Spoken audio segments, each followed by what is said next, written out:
preseason is boring, and usually there's nothing to analyze, but there was something so out of the ordinary. Kyle Shanahan played his starting quarterback and none of the other starters except for a couple guys in the offensive line against a team that was playing all of their starters on defense. Most coaches wouldn't do this, but Kyle isn't most coaches. What did you think? Was it smart? No, I don't. And I don't understand his reasoning. And what's more, I have trouble making a hypothesis about his reasoning. All I know is when I watch, excuse me, guys, when I watched, people got their hands on Purdy. He was not untouched in that game. Are you serious? Why would you do that? He didn't put the best offensive line out. He doesn't have the left tackle. He didn't have his best running back, the best wide receivers. It's like threw him a ball. Go crazy, Brock. Have a good time. I don't understand it. And if I were still a functioning columnist, that would have been my column that day. How reckless Kyle had been in a meaningless game where Purdy didn't learn anything and didn't play well. And he didn't play well because no one could. Johnny Unitas couldn't have played well in that situation. Joe Montana.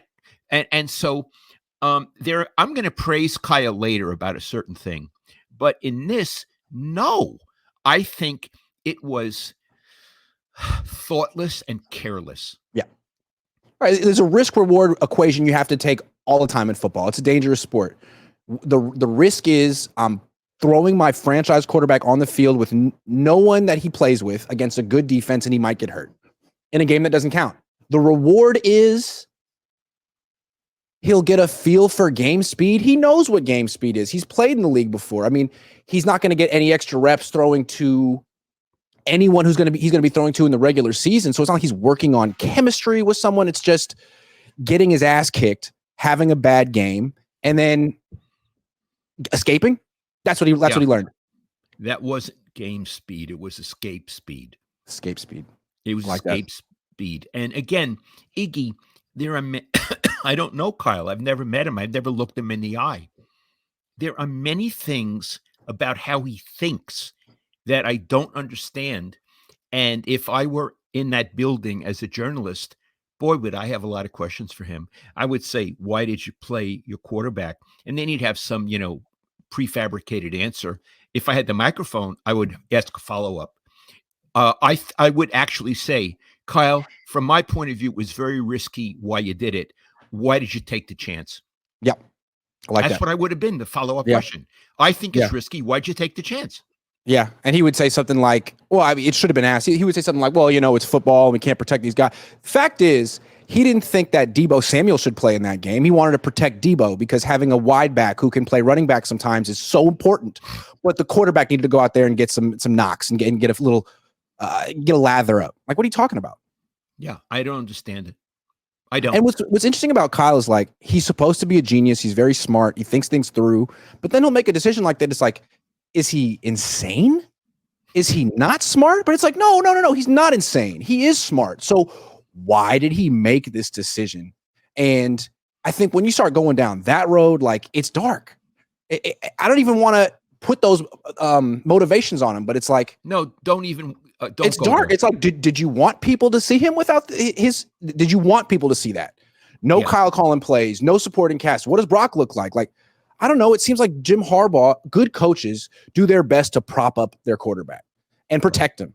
And none of that was happening 2 days ago. Iggy, I would also want to come back to one thing you said, and maybe it's nitpicky. You said Kyle's smart. Let's talk about that for a minute. I have surrounded myself in my life with very smart people. I mean, in sports and at Stanford, I had professors that even now I dream about how brilliant they were and how I wish that I was as smart as them. Kyle is very smart about some areas of football. He is. Although he doesn't how to close a game, I take it back. He hasn't shown the ability to close Super Bowls. And that's the ultimate test, the ultimate IQ test. But I'd say he has a very high football IQ. I don't find him particularly smart I don't mean he's stupid, but I find him average. When Yeah. he answers questions, his manner of speaking, the vocabulary he uses, the way he conceptualizes ideas. Um, if I wouldn't be his friend, I wouldn't feel interested in him, except as a football coach. But I don't choose my friends. I was never friends with athletes or coaches, except in one case. But I I wouldn't if he were at dinner at our house when mom was alive and you were there and your brother Brian, I don't think he would interest mom.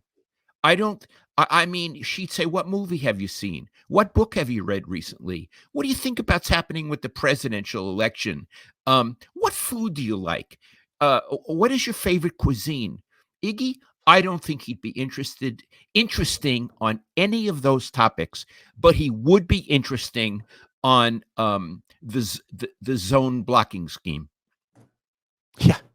I just feel like part of him gets off on doing things that other coaches couldn't get away with.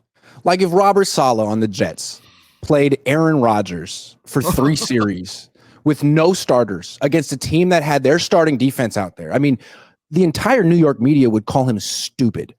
There would be like really disrespectful headlines in the New York Post and the New York Daily Right. News calling Robert Saleh a freaking idiot. But Kyle Shanahan does it and everyone's silent because, well, he's the best coach in the league. He's everyone agrees he's a great coach, right? Like, yes and no. I guess he has certain strengths, but like this, what he did was legitimately at best insane. I wouldn't go that far. I called it thoughtless and careless. Could we agree on thoughtless and careless? And risky. For sure, thoughtless, careless, risky. Yeah, risky. Let's add risky. So I But guess again, to we're say really, it was thoughtless, like he put no thought into it, like, oh, I'll just play my quarterback. I don't even, what risks? Like, I just can't imagine that he put no thought into it. That dude thought it through and was like, no, this is a great idea. but you know what? There are certain people watching us right now that say that you're a hater. Maybe.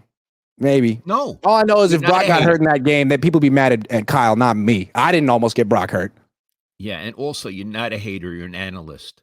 That's different. Yeah. I love Kyle Shanahan. Big fan. NorCal Benny G says, Lowell, I used to ask you questions while on Chronicle Live. It's so enjoyable seeing you voice your opinions with your sweetie. You guys rock. He is my sweetie. And, I told you, I used to sometimes, we'd be in the press box together and I'd be working. He'd be to my left and I'd say, "Hey, sweetie, what do you think of that?" And he would say, "Stop it, Dad." But then Mike Schumann, I love Mike Schumann. If you're watching Mike, he started calling Iggy sweetie. He'd go around the press box and say, "How you doing, sweetie?" Or he'd see the two of us and he'd say, "They're the sweeties." He did. He was very cute. Niner Gang says, can we please get a special appearance from Ira? By the way, we're talking about that. We haven't broached it with Ira yet because he might get nervous, but we're going to nail him when he comes next week. And we're going to try to get it. Thank you so much, but we're already talking about it.